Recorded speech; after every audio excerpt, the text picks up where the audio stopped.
Have you ever heard of Spyder Dangerford? In the vast Cars universe, there are stories that go far beyond the tracks we know. Narratives full of emotion, rivalry, and achievements that shaped generations of racers. Among legendary champions and unforgettable disputes, the Piston Cup became the stage for moments that would forever be marked in the history of racing. And among these great names, one driver in particular stood out, leaving a mark impossible to erase. Everyone knows names like Lightning McQueen and the fabulous Hudson Hornet, but few know that there was a racer who shined just as brightly, a true icon of the track. Spyder Dangerford is a real legend, a driver who made history in the Piston Cup like few ever have. So turn up your volume and let's go. Welcome to Cine lovers and to the Cars universe, one of Pixar's biggest and most beloved worlds, filled with iconic, memorable, and emotional characters. And of course, one of the studio's most profitable universes too. And I'm not talking only about box office, but mainly about licensed products, toys, shirts, notebooks, backpacks, hats, and much, much more. And in this Cars world, there are many other characters who never appear, and some who aren't even mentioned in the franchise. But after some detective work I did, based on official books, fan pages,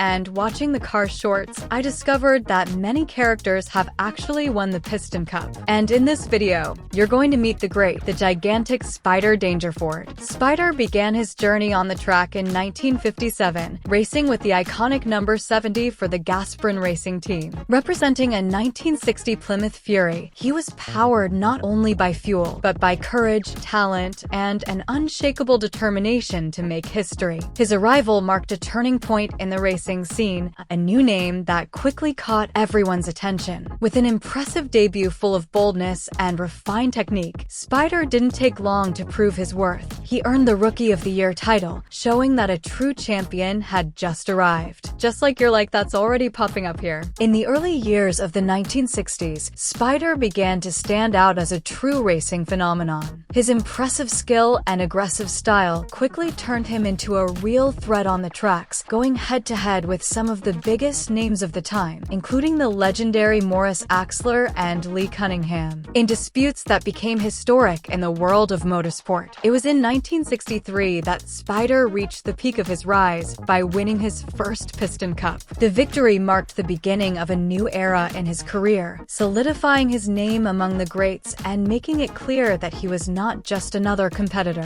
Spyder came very close to becoming a two-time champion in 1964, but ended up being surpassed by a minimal margin by Morris Axler, a defeat that, instead of discouraging him, only fueled his determination. The following year, he returned to the tracks with renewed strength and impressive precision, conquering the titles of 1965, 1966, and later, in 1969. In those seasons, he cemented his reputation as one of the greatest names motorsport has ever seen. In total, he was a four-time Piston Cup champion, a feat that guaranteed Spyder Dangerford a permanent place in the selective top four of the greatest winners in the history of the competition. In fact, he won more than Hudson Hornet. And take advantage and comment #Spyder because I'll be giving hearts. During the 1970s, the racing scene began to undergo a major transformation. A new generation of competitors emerged, bringing bold styles and a different energy to the tracks. Among these rising talents was the young and incredibly fast Strip the King, Weathers, whose natural ability and charisma quickly won over the public and sparked the admiration and concern of the veterans who had dominated the circuit until then. However, contrary to what many believed, Spyder never saw Weathers as a rival to be beaten. On the contrary, he saw in him a similar spirit, someone who shared the same passion for racing and the same respect for the sport. Off the track, the two built a true and lasting friendship, something rare in such a competitive environment where most bonds end at the finish line. Even with the passing years and the arrival of new generations on the track, Spyder continued competing with the same grit, discipline, and passion that made him legendary. His unshakable dedication to the sport and his respect for every race kept him constantly in the spotlight. It didn't take long for him to achieve a historic milestone, becoming the first driver in the history of the Piston Cup to reach the impressive mark of 100 victories throughout his career, a record that firmly secured his name among the immortals of motorsport. Today, at 89 years old, the legendary Spyder Dangerford Dangerford lives far from the tracks, but still carries the spark of someone who made history. Retired since the age of 47, he left behind a trajectory marked by achievements, perseverance, and moments that shaped the golden age of racing. Even after so many decades, his name continues to be remembered with respect and admiration, an eternal symbol of talent, courage, and passion for motorsport. If you made it this far, it's because you're truly a fan, so I'm leaving some special videos about the Cars universe. In this one right here, I tell you and show you all the Piston Cup winners, from the very first to today. And there's also a playlist packed with Cars videos, so click there. Thank you so much for watching until the end, and see you in the next video here on Cine Lovers.